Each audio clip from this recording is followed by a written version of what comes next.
This is frustrating. I'm gonna wait about 5 seconds for this to give me the heads up for a good stream.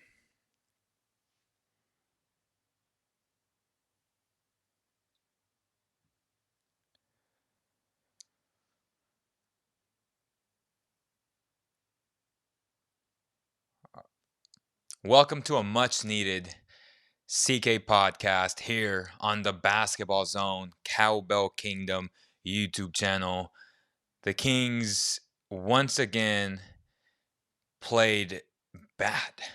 Let's just call it the way it is. They played bad tonight, and there will be many New Year's resolutions.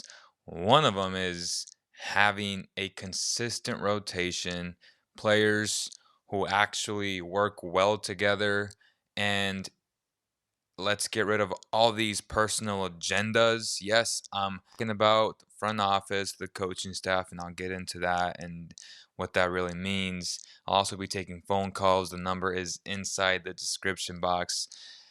But before I continue, I mentioned New Year's resolutions, and for the most part, a lot of the time it's losing weight, making more money as two of the most popular ones.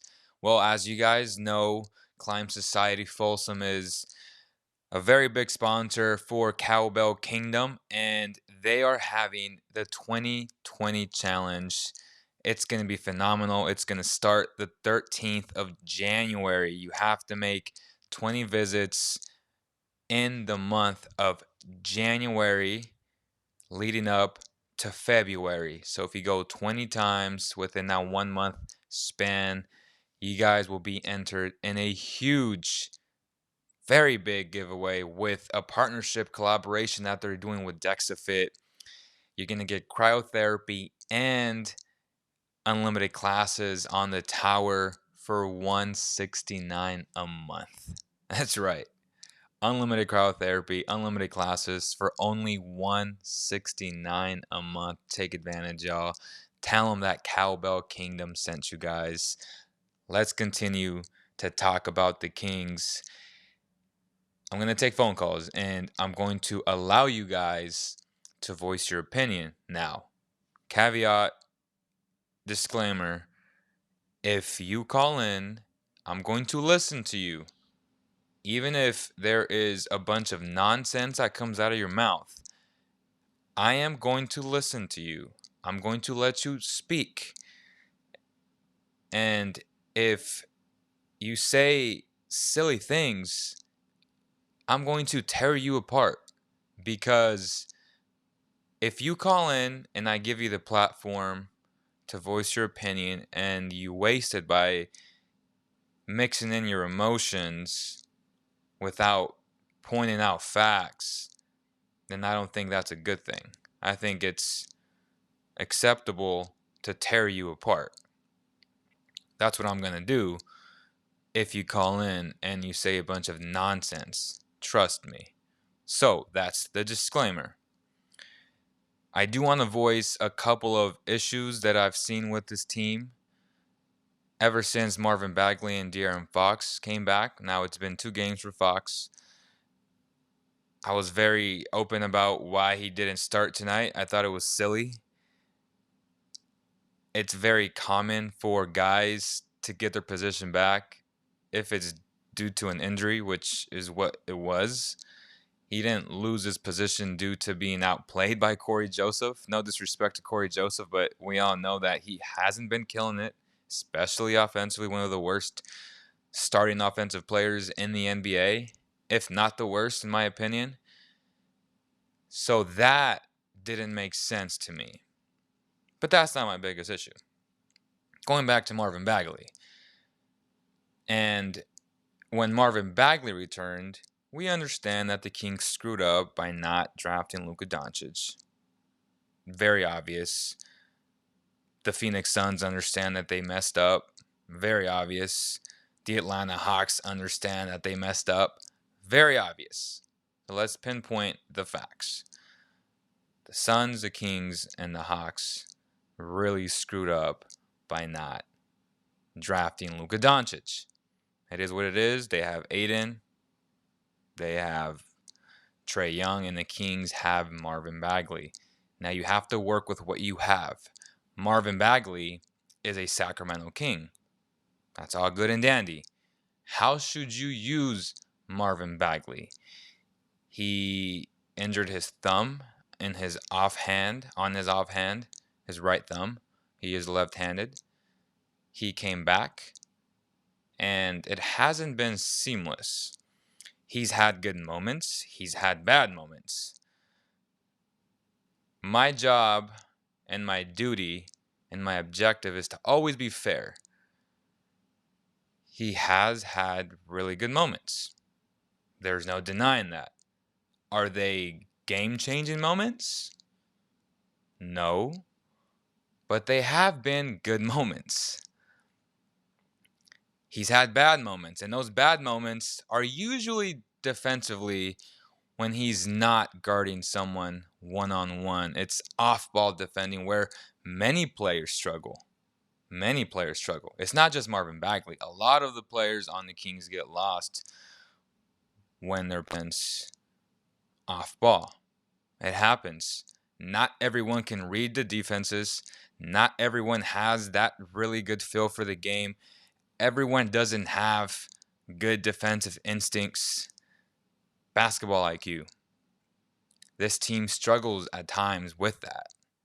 Buddy Hield, Trevor Ariza, De'Aaron Fox, Marvin Bagley.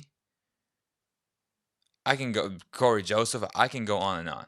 All these guys can improve their basketball IQ. I would say Bogdan has the best basketball IQ on this team by far.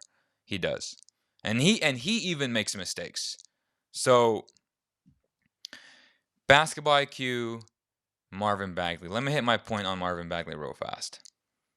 Marvin Bagley gets lost defensively, but he's also made good plays defensively. A lot of times today, and again, a lot of guys struggle against Sabonis. Sabonis is a monster. He's very physical. He brings it every night. He brings his lunch pail every night, and you clearly saw that tonight. But so many times Marvin Bagley was caught out of position. And what's funny about Marvin Bagley and what I mentioned earlier, agenda-driven from the front office and the coaching staff, maybe not the coaching staff, I would say more the front office, take that back, is there's a lot of pressure that all three teams that I've mentioned passed up on Luka Doncic. There's pressure to play the guys they selected over Luka Doncic. And when that happens, that usually means other guys' minutes are going to get cut. And as you guys know, Richaun Holmes is very similar to Marvin Bagley in the sense that they are both very good around the rim, although Richaun is much, much better. But they're both very good. Richaun Holmes is an all-NBA defender, in my opinion. He's shown enough. There's enough game sample video size to prove and to show the NBA world that Richaun Holmes is really good defensively. So when the Marvin Bagley comes back, it cuts into the time of Richaun Holmes, and it shouldn't. It should not cut time into Richaun Holmes' minutes. Richaun Holmes should be playing a minimum of 30 minutes a night, every single night. I don't care if he's in foul trouble. Make him foul out. When Richaun Holmes steps out of the lineup, the Kings are just lost defensively. The Kings are not good defensively when Richaun Holmes is not there. I'm just going to be honest. What I noticed when Marvin Bagley came back, and today we saw the combination of Marvin Bagley and Richaun Holmes for the first time.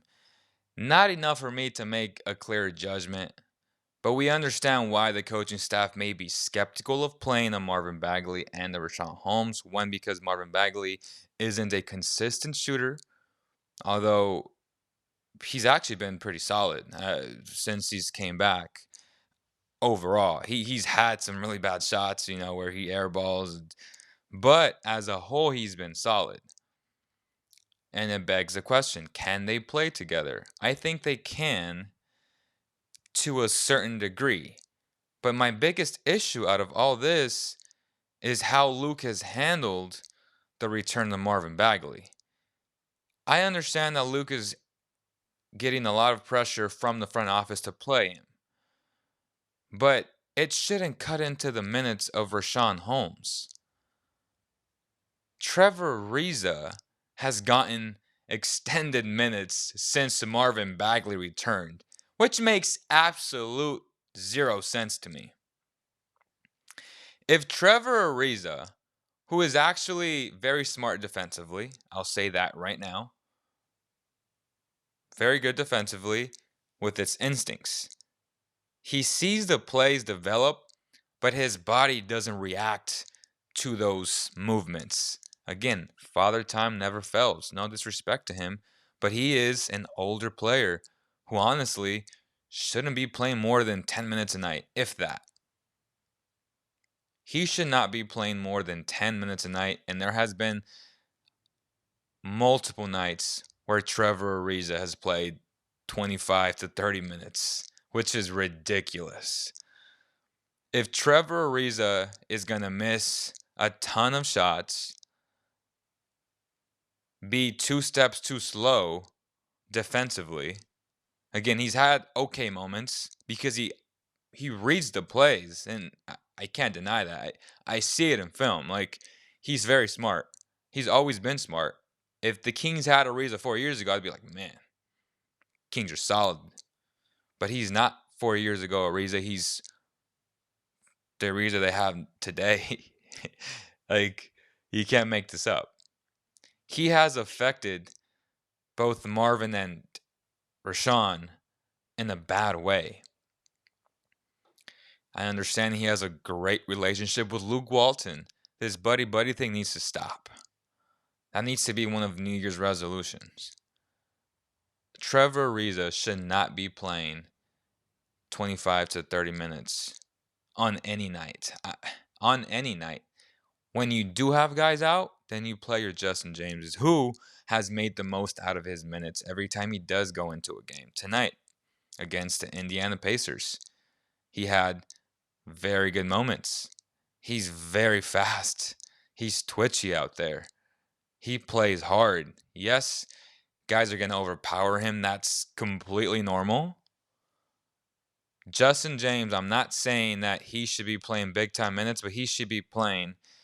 If that's all they have between Ariza and Justin James, he should be playing those minutes. But again, there should be no reason why Ariza should be cutting into the minutes because he's playing a lot of 4 into the minutes of Rashawn Holmes and Marvin Bagley. If your agenda is to play Marvin Bagley as an organization, it's either Marvin Bagley at the 4, which could be scary offensively at times because of his lack of shooting, but Trevor Ariza is also struggling offensively, and he's struggling with his shot. So if you have 2 guys who in theory are bad shooters, and your agenda is to play your number 2 pick, then play your number 2 pick. And stop messing with Rashawn Holmes' minutes. You see when Rashawn Holmes is in rhythm when he's playing, the dude's a baller. He's a beast. He does his job well. Exceedingly well. He sets good screens. He gets offensive rebounds. He's a lob threat. He rolls. He plays really good defense. He does his job very well. The return of Marvin should have never affected Rashawn Holmes. But for some strange reason,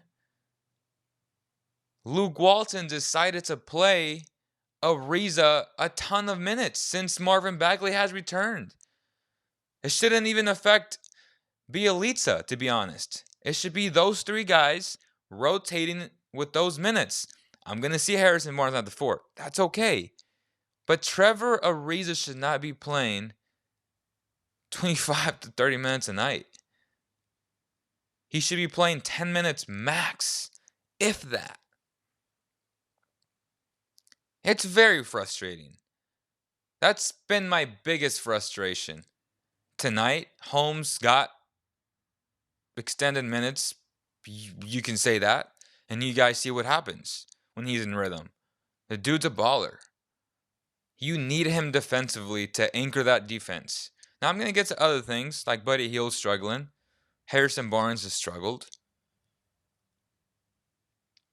But Trevor Ariza should not be playing the minutes that he's played since Marvin's return. It's unacceptable on so many levels. On so many levels.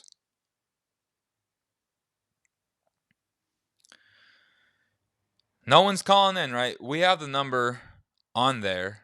I believe it's 209-565-3079. Again, that's 209-565-3079. Buddy Hield. A lot of you guys are talking about his IQ. I saw 7 really good passes today where he made the play happen. And y'all see how defenses converge on Buddy Hield. Like, that dude had 3 guys on him. Legitimately 3 guys on him. Go back, watch the highlights. It's insane. That's how dangerous of a weapon teams view him to be. The next step, his evolution, is consistently seeing these plays. And I believe talking to his people, which is his trainer, and Trey Slate, they do focus on playmaking. He's gotten a lot better. And tonight, he showed it again. He's been solid in the pick and roll. He's made good plays. Now, you want to point out his turnovers. That's fine. Point them out. Buddy will be the first to admit that he shouldn't have made X pass, Y pass here, X pass there. But if you're going to point the bad, point out the good as well. He had 7 really good passes today that he created off of his skill set, which is getting buckets. Teams are converging on him, and he's learning how to pass. And it's a beautiful sight to see, really. He impacted the game in a different way. Is he struggling offensively? Absolutely. He had a terrible game, a terrible shooting game today. Credit that Indiana Pacers defense, which is really damn good. They're very physical. And throughout a game, it's going to affect you. Let's get the first call in. Hello and welcome to the show. Who am I speaking to? Oh, hey, is this Leo? You're on there? Yes, sir. Hey, this is Ed. I just want to comment on Buddy. Hey, perfect. I love him as a shooter. He does some excellent things. I thought he was playing really well in the beginning, actually. Mm-hmm. And he was passing out when the teams were crashing on him. That was good.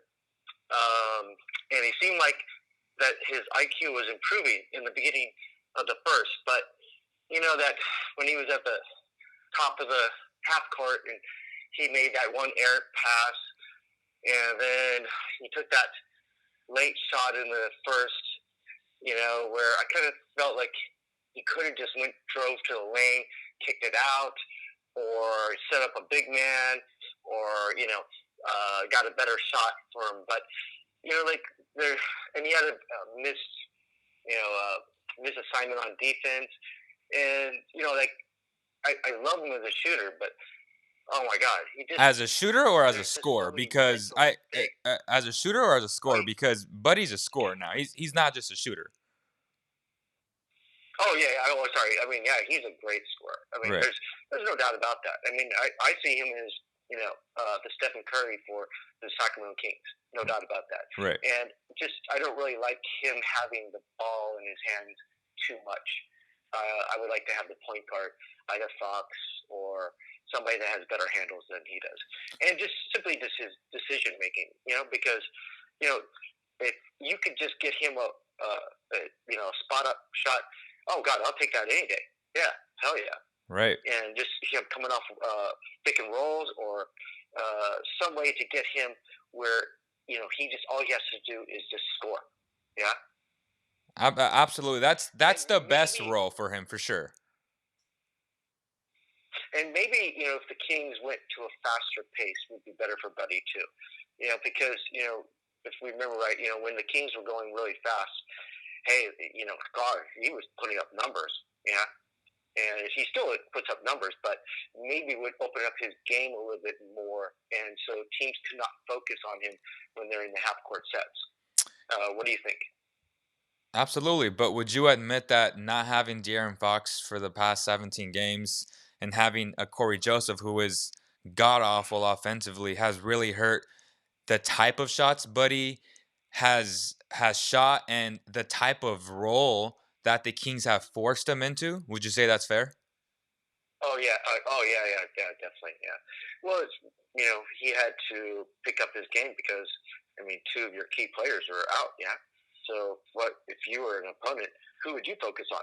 I'd be focusing on Buddy. Yeah. I'd be attacking Buddy, and I would be attacking Buddy because if I was doing my scouting, he turns over the ball. He makes mental mistakes. I would be putting tons of pressure on Buddy.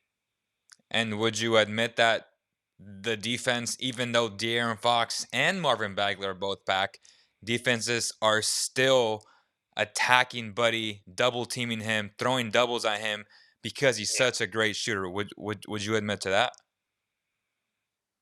Yeah, yeah, and I live abroad, so I'm watching NBA Game Pass, and Doug Christie was kept on commenting like, hey, he really liked that Buddy was like passing out because the teams are focusing on him. He says every game he's seen teams are really focusing on Buddy, so he's he really liked what he saw in the first quarter, but like some of the passes, like if teams are he was saying like if they have their hands high, pass low. If they're coming out to get you outside, drive to the lane. Set up your other set up teammates. Yeah. So I thought Christie gave some great insight on how Buddy's game could improve.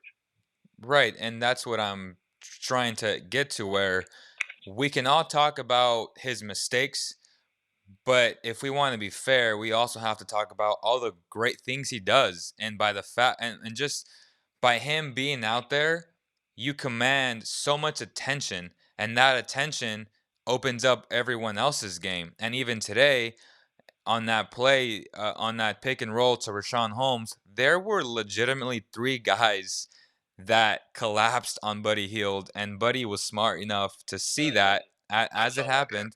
Right, and he had 7 of those plays today. So I understand that he was missing shots, but he impacted the game in a way where a lot of people tend to just talk shit about his game, but in reality, he's making the right strides in the right direction. And again, he has made silly mistakes. Me and him talk about that, and he's very open, like that's on me. And I think after that Spurs game, it was the game where they beat the Thunder. He's like, bro, look, I want you guys to know exactly what he said. I say, you know what, man? It should have never gone to that possession of you losing your man because if you don't turn the ball over like Corey did on back-to-back possessions, you never get to that play. You know what he said? He told me, he said, F that, dude. That game was on me. Most of the times, most NBA teams, most NBA games come down to one possession. So he pretty much defended the fact that Corey got stripped twice, and there were other mistakes when they were up by 9. And he said that game was on me because there are multiple occasions where us, the Kings, come back off of the other team's mistakes. So the NBA is a game of inches, and the NBA comes down to one play, and I did not make it. I agree. And I was like, whoa. And that's the right perspective to have, the right leadership in place, which is why I'm still very positive on the Kings going in the right direction. Is that fair? Yeah, and let me be clear. If Buddy could fix his basketball IQ, get a hold of his mental mistakes on offense and defense, he's going to be unstoppable. He's going to be unstoppable. Seriously, he will be unstoppable. There is no way to stop a force like Buddy because his scoring is just, he's just so good. And if he could just simply hone in some of those little mental mistakes, oh my God, you can see the potential. It's just there. It is about to explode. He just needs to fix those mental mistakes. That's it. And I bet he could easily be one of the best, an all-star. Just he's close. Those little things matter so much to his game. He's very close. He's very close on being an all-star. Very, very close. He's like flirting with it. He's definitely flirting with it because whenever a team sends 3 guys at you, you can tell he commands a lot of respect league-wide. Yeah. I was just about to say that. You took the words right out of my mouth. Yeah. I mean, if they're going to send that many amount of players after Buddy, and they're seeing it every night, so you know that, hey, what are they talking about? They're talking about Buddy. Yeah. So they're talking about Buddy. Like, you can't let Buddy, beat you. Yeah. And it probably didn't help. They didn't have Bogey tonight. That what I like about Bogey, and that was about to get to that. It's like smart. Bogey's just such a smart player, yeah. And you and I both love basketball IQ. Right. I mean, like, you can't underestimate basketball IQ. I mean, yes, athleticism is important, but come on, if players can make the game easy for other players and set them up, come on, you want that player every day. Still makes me angry about Luka, but okay. but still, that's, hey, basketball IQ. You cannot underestimate basketball IQ. Period. Hey, Ed, appreciate you calling in, man. Hopefully other people calling as well, man. I always enjoy our conversations. Thank you so much. Yep. Have a good one. Great. I love your show, man. All right, appreciate you. That was Ed. Appreciate you calling in as always. Let me address something real quick. And I've said this in the past, and I said it when I was with my boy Richard from Sacktown Royalty. I said Bogdan was the best player on this team. And you guys can see why I feel that way. When Bogdan doesn't play, this team is constructed in some strange way to where Bogdan is so instrumental to their success. Which again shows why this team should have drafted Luka Doncic, because Luka Doncic is so much better than Bogdan. And I say that in a good way, right? But it just shows how if you have a playmaking scorer who is extremely smart, like a Bogdan, who also makes mistakes, believe it or not. He's made plenty of mistakes. But you can just tell how far ahead he is than everyone else. And every time he misses a game, the Kings struggle. No coincidence. Every single time that he's missed a game, the Kings have struggled. He's that good. And when I see rumors like a Kyle Kuzma, which again, that was Laker driven, but a Kyle Kuzma who is a low IQ volume scorer, volume shooter for a guy who would start on so many teams and play so many minutes, who's so instrumental to the success of the Kings and would be the missing piece for the Lakers, you would trade Kyle Kuzma for a Bogdan Bogdanovic? Come on, man. Y'all got to stop with this nonsense. Seriously, just stop with this nonsense. That would never happen. You would essentially be helping the Lakers win a championship. Second call of the day. Who am I speaking to? Talking to Marvin, bro. What's up with you, bro? What's up, Marvin? How you doing, brother? I'm doing good, man. What you want to talk Actually, I about? ain't doing too good, man. Yeah, I'm like, we ain't doing so good. It's looking crazy. But shoot, let's start with JJ. Okay. I think we should start JJ. Well, not start JJ, but like he should be getting Trevor Ariza minutes. Facts. Okay. Even when he come back, bro. Cause like JJ, he just real active on defense. He rebounds, make the open shot. Trevor shouldn't be playing more than 10 minutes. More athletic and get bounce. He got crazy bounce. Right, and I hammered that. That's my biggest takeaway, or the biggest point of the show is Trevor Ariza should not be playing at all, but 10 minutes would be the max. Like when the Kings are blowing teams out, which hasn't happened much, that's when he should play. But Trevor shouldn't have a big role on this team, and he doesn't. To me, that's a problem. But go ahead, yeah. You think Luke gonna do it though? Because you know he used to play with him or whatever, so like he might have like a relationship with him or something like that. And that's what I've pointed out as well. I think this whole buddy thing needs to stop. This league is about results, and we understand that Marvin Bagley should not affect Rashawn's minutes, and Trevor Ariza has affected both Marvin and Rashawn since Marvin has returned, and that's a big issue. So hopefully it changes, and JJ has done enough, I feel like, to play those backup minutes. Yeah, definitely. And you see that three big lineup earlier? What you think about that? Which one was it? Was it Rashawn, Marvin, Rashawn Bagley, and Bellulisa? Yeah. That should never happen again. Yeah. They actually wasn't that bad though. They was getting rebounds. You know what I mean? Rashawn, he got the little steal. I don't know, man. They was, I don't know. It's something different. Like it's like reverse small ball, like big ball for real. I don't know. Luke might be on or something. It might work. That's funny. It might bully people or something. I don't know. But yeah, I was listening to you talking about Buddy too. Yeah. You was saying he's a scorer. Right. Oh no, bro. I think he takes too many threes. Like he be settling way too much. Like I know he can drive and stuff sometimes. And I don't know what he was on the other day when he all of a sudden had crazy bounce. Like he had about 4 dunks or something like that. But I don't know. I think he be relying on the three too much sometimes. Even though I know he's like one of the best shooters in the league, but when it's not falling, you gotta switch it up. Him and Bellulisa fall into the same thing. Like most times, like when their three not hitting, they ain't really doing too much. Like Bellulisa, he don't really post up or nothing. He passed, but I don't know. Sometimes when the three's not falling, we gotta go. Like we gotta find something different because that's how the runs be happening.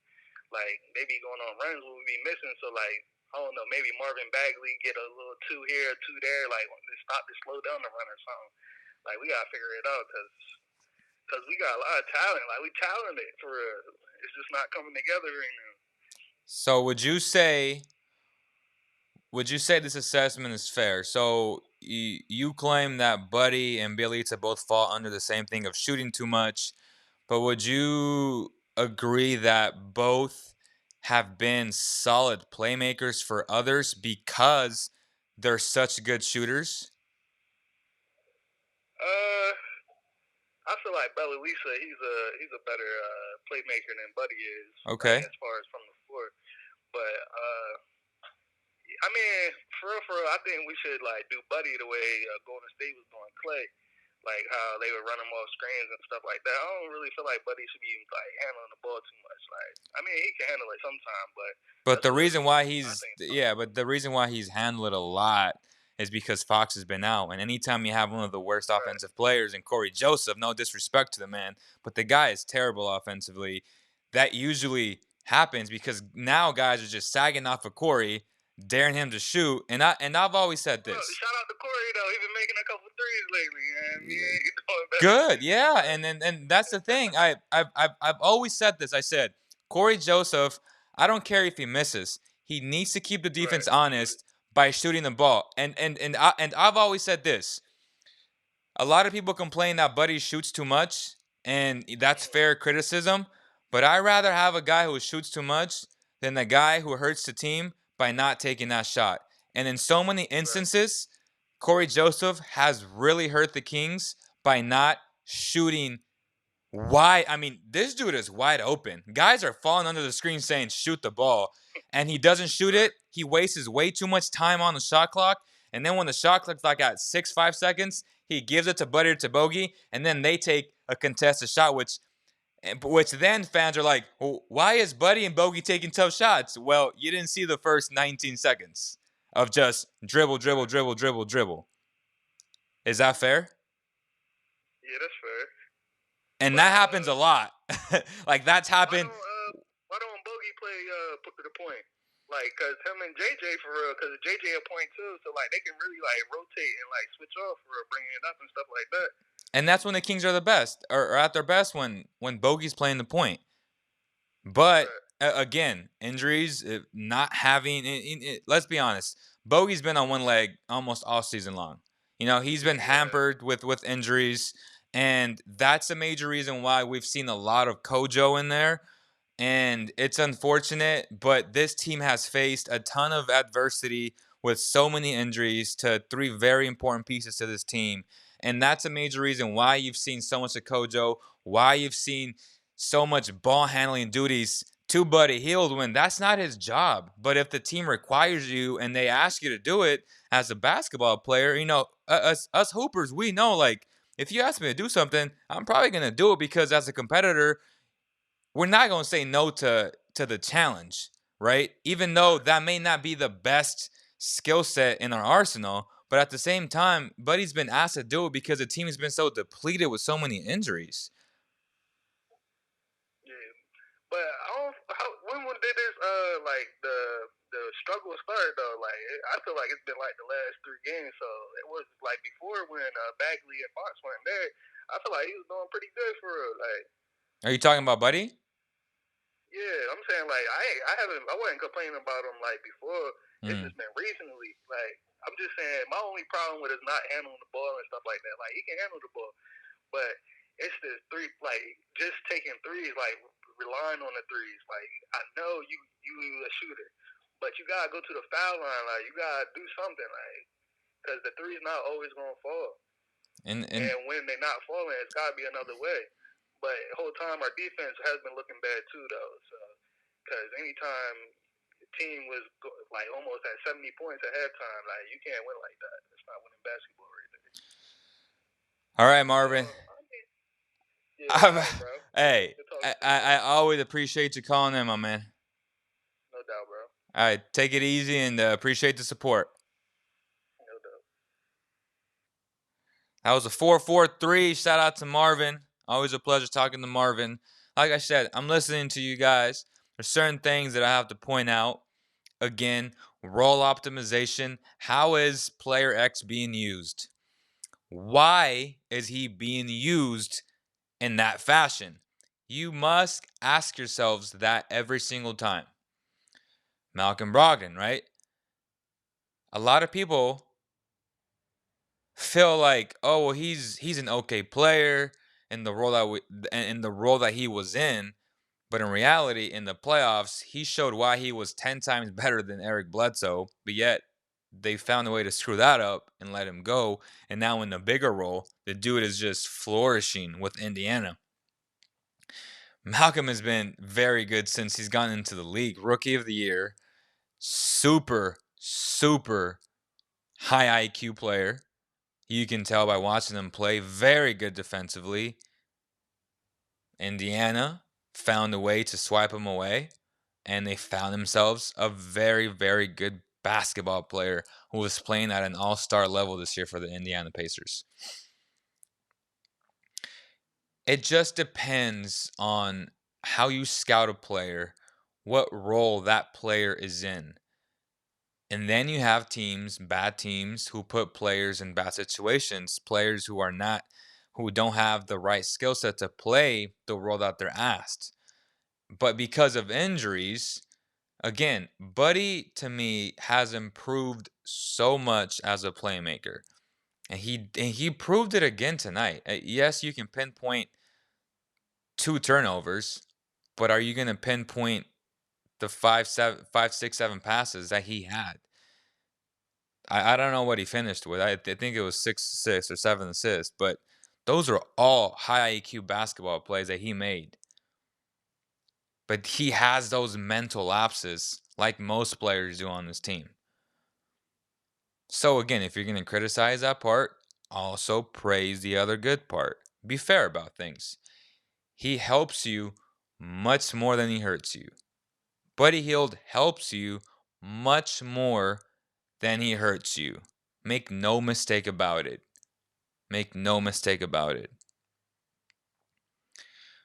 NBA Highlight says, Buddy looks largely like the same player he was last year, in my opinion. Naily Barleen says, it's so depressing the Kings were the only NBA team this decade, or whatever, it is not to make that has not made the playoffs. Definitely. I'm with you there. It's definitely frustrating, no doubt. Don says, Buddy is kind of like CJ McCollum. Only thing different is McCollum gets more to the free throw line. That is also a league-wide known thing that guys who are known on a national stage get more calls. It's human nature. For some strange reason, refs tend to go that way, and I don't agree with that. I think if you get fouled, call the damn foul. It shouldn't be, oh, he's Damian Lillard, let me call the foul. Or he's De'Aaron Fox, I'm not calling that foul.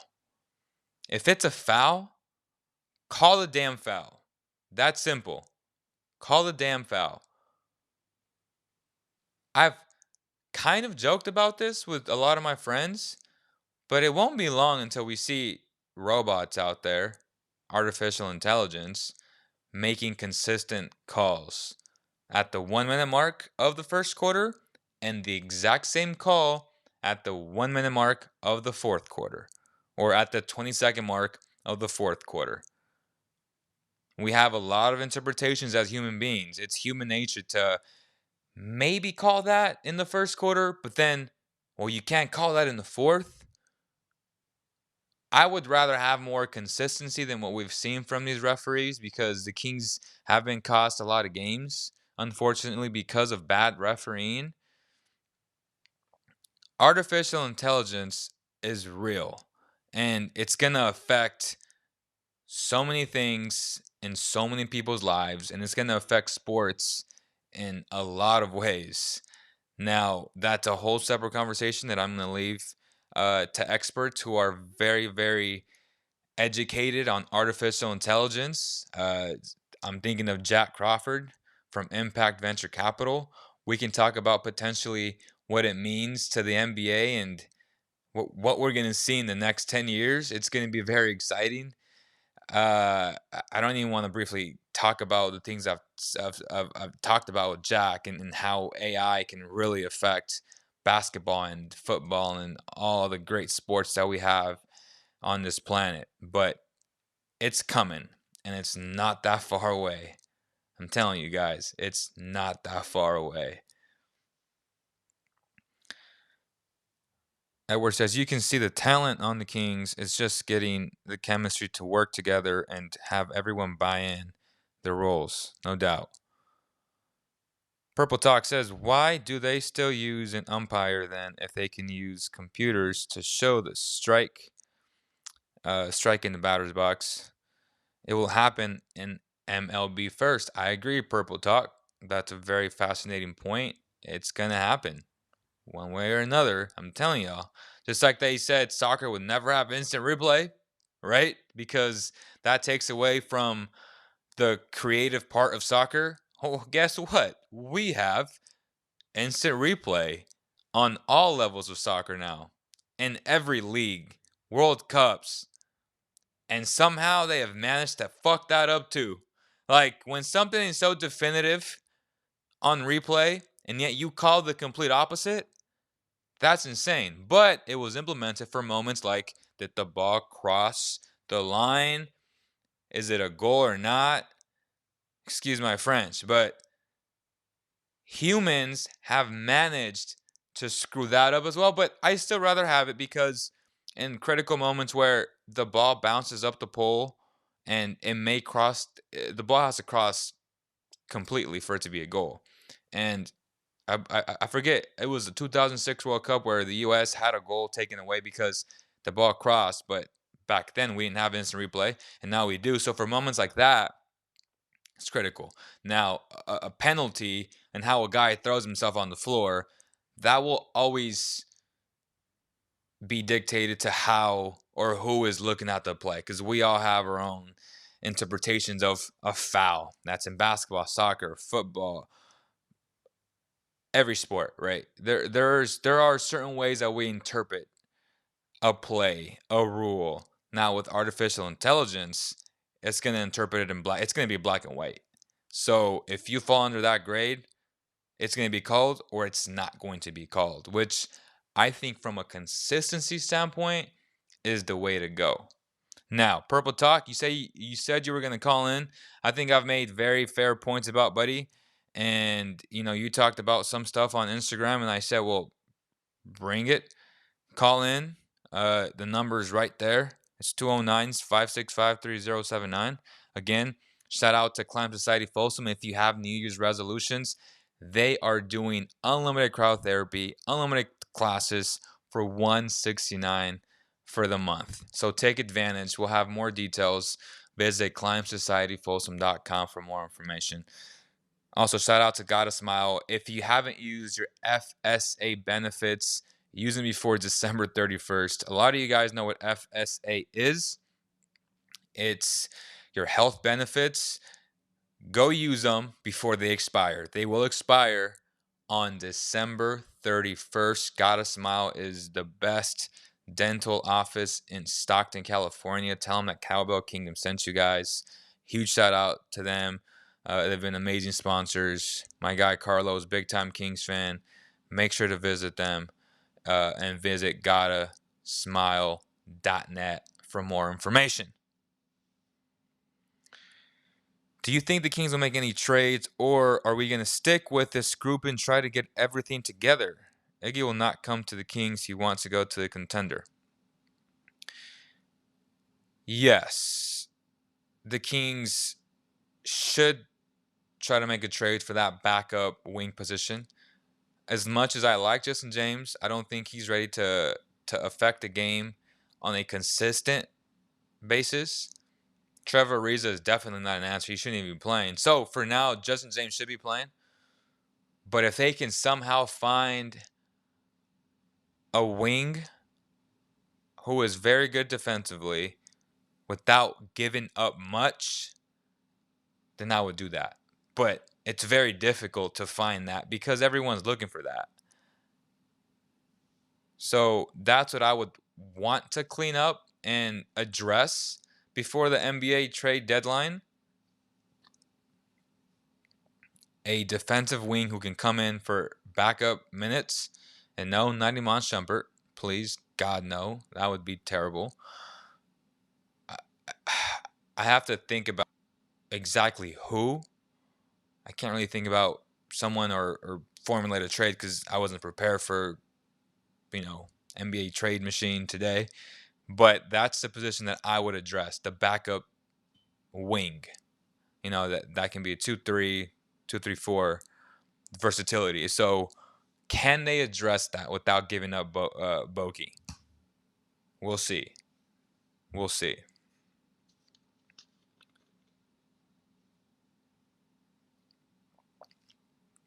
Oh, man. Someone says T.J. Warren. Well, he ain't living.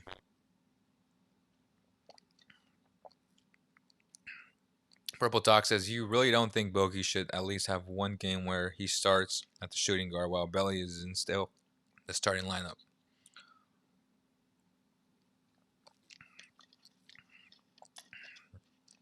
Bogey's a starter. I think Bogey's the best player on the team.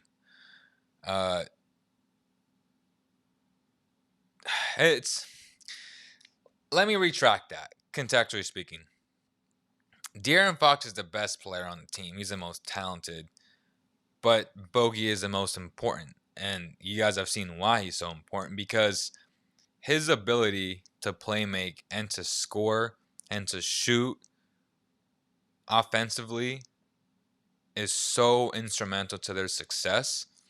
So again, a lot of you guys raise your eyebrows when I say he's the best player. De'Aaron's the best player.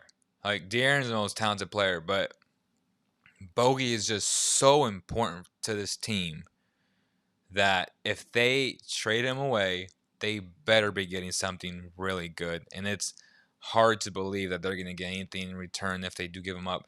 They're going to sign him. They're going to match whatever they offer, because once they match, then they can go out and get assets for him. If you just let him walk, that's just the dumbest thing you could ever do. Every team in the NBA wants Bogey.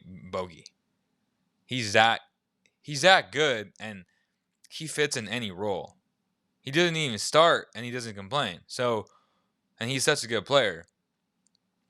So for the naysayers to say they're not gonna get him, they're gonna match whoever, unless it's like 4 years, $100 million. He's not gonna get $100 million. He's roughly 70 to 80 player. So that's where and that's where I expect him to be. But the Kings will match unless they have a really good deal at the deadline. And I just can't think of any other team giving up something so instrumental that will make the Kings better. Because if you're giving up Bogey and you need Bogey and you understand how good Bogey is and what he means to your team, that shows that you've given up on the season. Because I just don't see, like I said, Kyle Kuzma is not the answer if you have to give up Bogey. Now, if you don't have to give up Bogey, then that's different. But the Lakers want Bogey. There is no question. Bogey is the answer to their championship. If they get Bogey, just hand them the championship already. He is the perfect player for LeBron and Anthony Davis. But if I'm the Kings, I would never help the LA Lakers. Never. Never. I say we try and get Drew Holiday. Yes, I do love me some Drew Holiday. That's such a tough thing, and they would have to give a Bogey in that trade without doubt, without question. The only thing is, yeah, I love both guys, and I understand that it's impossible to keep both guys, and he would be the piece. But then, would the Pelicans do that? What advantage get, because then they have to be where the Kings are going to be, right? Are they going to match for Bogey?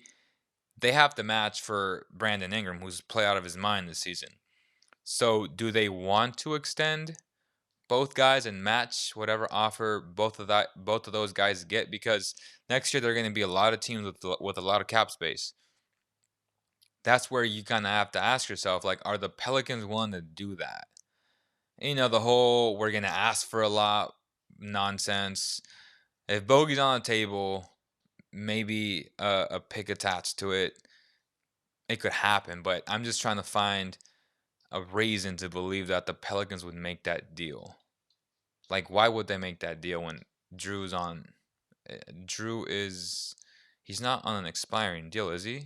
I would have to look at his contract. I think he has 2 years left, if I'm not mistaken.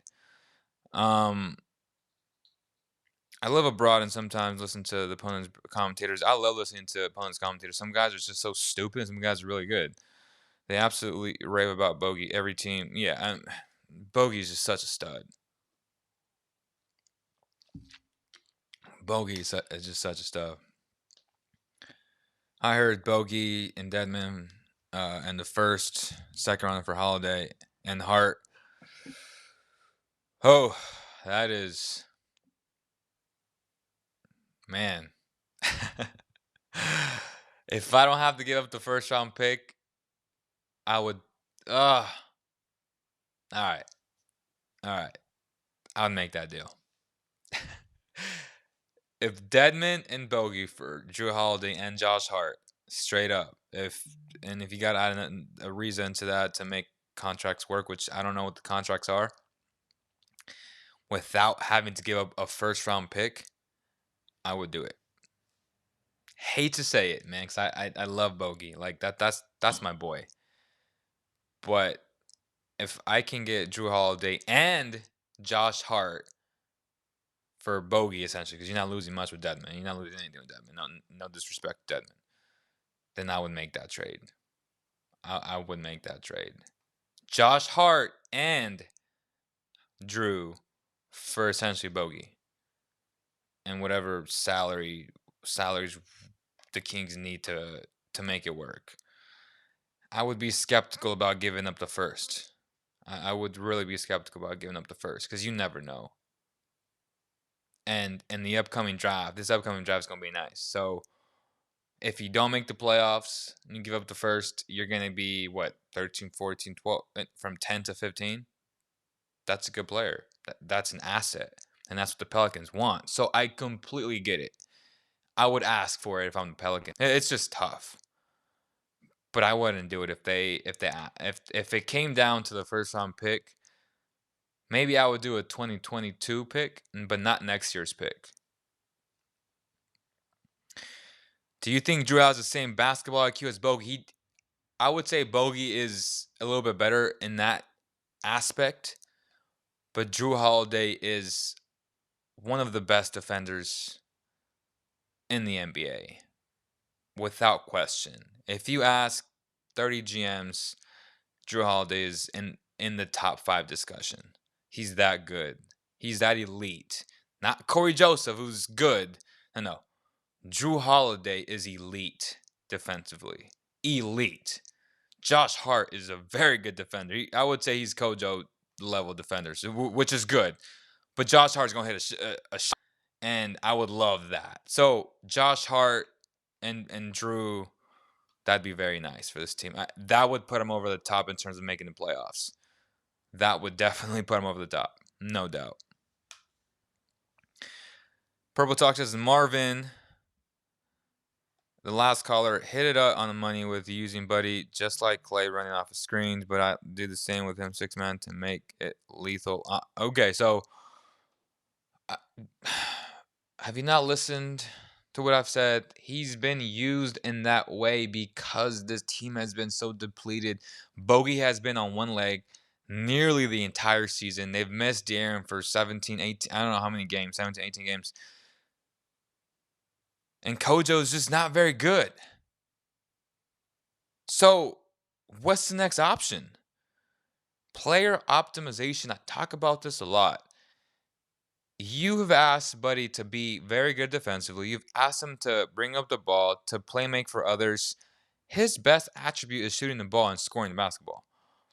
You cannot do everything. It's like, make this a life lesson. Okay? Owning a business, owning this company, you wear a lot of hats. Sometimes when you wear a lot of hats, you're not great at any of the things. And that can be said for any job. You're essentially half-assing all the things that you got to do because your focus is not on one thing. So if you want him to focus on coming off of screens, which I agree is the best way of using him, then that's called coaching. And that requires a team to have legitimate ball handlers, which Fox hasn't been there for that. And that's hurt the team. In Fox's return, you saw the type of open shots. And Buddy told me, I need Fox to make my life easier. Facts. That's not rocket science. That's well known. If you're going to criticize him, do it in a way where there's context behind it. Why is he handling the ball so much? Because he's been asked to. If you ask me that, if I suck at dribbling, but my coach is asking me to do it, and I'm not saying Buddy sucks at it, I'm just saying if he asks me to do it as a competitor, I'm going to do it. I'm going to do it. I hate that thing where people just say, oh, he's had. No. Blame Luke Walton for that. Blame the coaching staff for that. Blame Kojo for not being an average offensive player. He's terrible offensively. Blame him for that. It's crazy.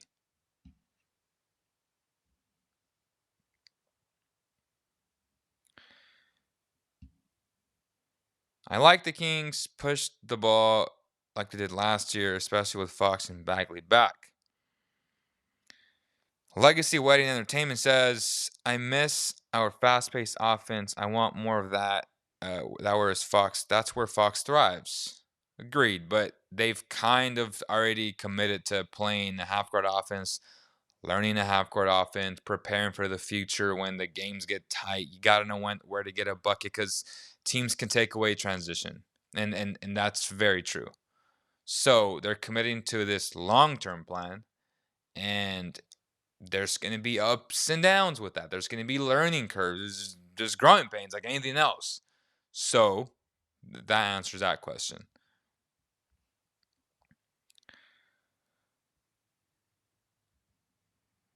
Uh, for Bagley and Buddy thrive on that first place offense. Thank you for been saying that to all my friends. Blame the coaching staff. It's so annoying when they have to pull all the blame on Buddy. Definitely agree. Exactly. That's why he should come in the scoring shooting mindset. Look at Lou Williams. No, because when you take out Buddy, who, as you've seen, when teams are throwing three guys at you, you're the best shooter on earth. Without Steph Curry and Klay Thompson, Buddy Hield's the best shooter in the NBA, barring nothing. You're not gonna leave him open. I don't care if he goes one for 9, 1 for 50. The next shot's the best shot. Your guy Bogey said that, by the way. The next shot is always the best shot. So no team in their right minds will leave Buddy Hield open. His presence alone and him being so elite at the thing called shooting, there's no way you can bring him off the bench. It's just not on this team. This team needs him to start. You can also argue that they should all start together, but then that depletes your bench. And you need playmaking off your bench. That's why Bogey is coming off the bench. It's not who starts, it's who finishes. Bogey and Buddy, they're amongst your best players. They have to be in the closing minutes regardless. So that answers that, and that shows you where I'm at as far as where the Kings are and why they do what they do. If you put Bogey and you start Harrison at the 4, the thing is you're not bringing Harrison off the bench. There's just no way. He's just too versatile. He's too steady on both ends of the floor. So you start him at the 4, and you start Rashawn. I mean that's fine, but then you're gonna have Kojo and Marvin coming off the bench, and you have a dilemma there, right? It just depends. Like your rotations need to be. You need to be playing 8 guys, 9 guys at most. You play so many guys, and guys get out of rhythm, and I just think it's a coaching thing, man. And I get it. It's hard to play these guys big minutes every night. You think about injuries and all these things, but it's basketball. Just play your guys, man. Worry about making the playoffs first before we think about load management and minutes. And as a competitor, man, it's just so frustrating to see that. Just play your top 8 guys. Seriously. That way you don't lose momentum when you bring in another guy and then another guy. And then you're just like, man, my rhythm's off. My timing's off. I'm a hooper. Rhythm and timing is a real thing. If I'm in rhythm, if I see the ball go in, it's more likely for me to make the next shot. Now, if I'm missing 2, 3 shots and they take me out and then I'm cold again, or I set out a game and I got to come back in, I'm not coming back in the same way. So just apply that to the NBA level. Like every time you go and you're trying to mess with all these rotations and you're trying to get cute with it, just don't. Just play your best 8 guys. Bagley is very frustrating, no doubt. He's frustrating defensively off ball. He's just Oh, and one thing that I haven't mentioned about Bagley, and I've tweeted this out: stop bringing the ball down. And it's not just him. There's a lot of young bigs who do that. Papa Jans was the most notorious. Hey man, bounce. No, no, no, whoa, no, no. You're 6'11". Hold the ball up here.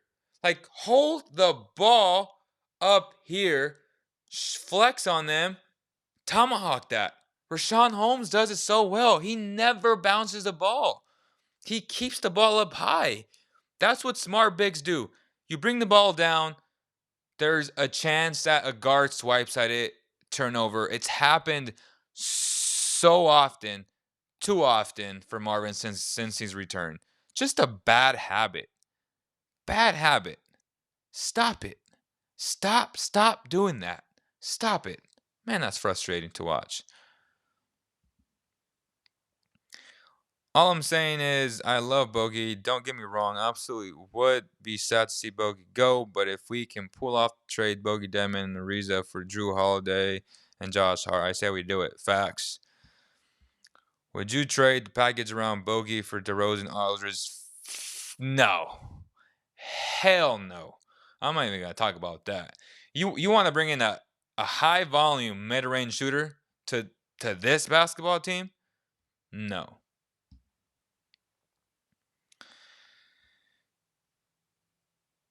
The Kings make the playoffs, no doubt. The Kings would make the playoffs if they get Josh Hart and Drew Holiday. I think I've covered a lot of things. Thank you guys so much. Appreciate all support. And don't forget to subscribe. Like this video. Computer's about to die. Love you guys. See y'all on the next one.